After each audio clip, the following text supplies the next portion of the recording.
Thank you. And I just want to take a minute and talk about a major priority of mine that's in this bill, and that's icebreakers, and Senator Landrieu addressed it a moment ago. She and I have had many conversations about why a robust icebreaker fleet is so important to our nation, for commerce and economic development, for our national security, for scientific research, and because we are an Arctic nation and have so much at stake in the Arctic. And I want to thank Senator Landrieu, staff, Senator Coates, for working with us to include a first installment of $8 million in funding the Polar Sea for its anticipated reactivation.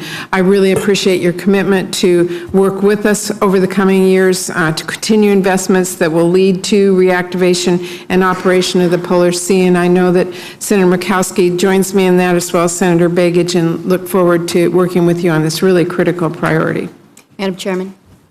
If I may just follow up on Senator Murray's comments. I, too, appreciate the committee helping us with the Polar Sea. I think it's important for us to recognize, though, when we say we have 2 icebreakers in this country, we have one in the water, and that is the Polar Star. And she has been refurbished. She has an expected life somewhere between 7 and 10 years. But the fact of the matter is most of the time she's down in the Antarctic. We have a medium strength icebreaker, the Healy, that does research primarily, but as we learned, she has limitations on her as well in terms of really being able to help facilitate in tough Arctic conditions. The purpose behind the Polar Sea and the Polar Star at the same time was that if one got in trouble, there would be another to help out. Right now, our option is Russia. And that's what we did several years ago when we needed to deliver fuel to the city of Nome when they got locked in by early ice, early winter. We don't have alternatives at this point. And I so appreciate what we've done with the funding moving forward for the refurbishment, but we also recognize that the Polar Sea, when she is done, will only have a continued life expectancy of about 7 to 10 years. So what we're looking to do, we need to follow the recommendations that were contained in the high latitude study that says basically we need 3+3. We need icebreakers in this Arctic nation, as Senator Murray has indicated. I don't think that this is always a situation of keeping up with the Joneses, but I think it is important for us as members of this Appropriations Committee, as we're setting priorities, to recognize that Russia, who is 2.5 miles between the United States and Russia, between Big Diamond and Little Diamond. Russia has 33 operational in the water as we speak icebreakers right now. Canada has 6 icebreakers. They're of help to us, but they're busy on the other side. Where's China? China has 1 in the water right now. They're building another one as we speak. And what we have learned this week is that there may be a possibility of a whole nother handful that are coming online. India, I ask you when you thought of India as an Arctic nation.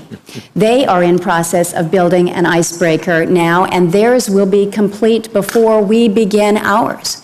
With the projection that we currently have, we're looking to completion of a new icebreaker somewhere between 2024 and 2026. That's a long time to be vulnerable. That's a long time to be hoping that you don't get stuck, and if you do get stuck, that you have to count on Russia. So, Madam Chairman, we have enormous priorities within this committee. We've got enormous priorities as a nation, but I think we need to appreciate that we are an Arctic nation in a region that is quickly evolving.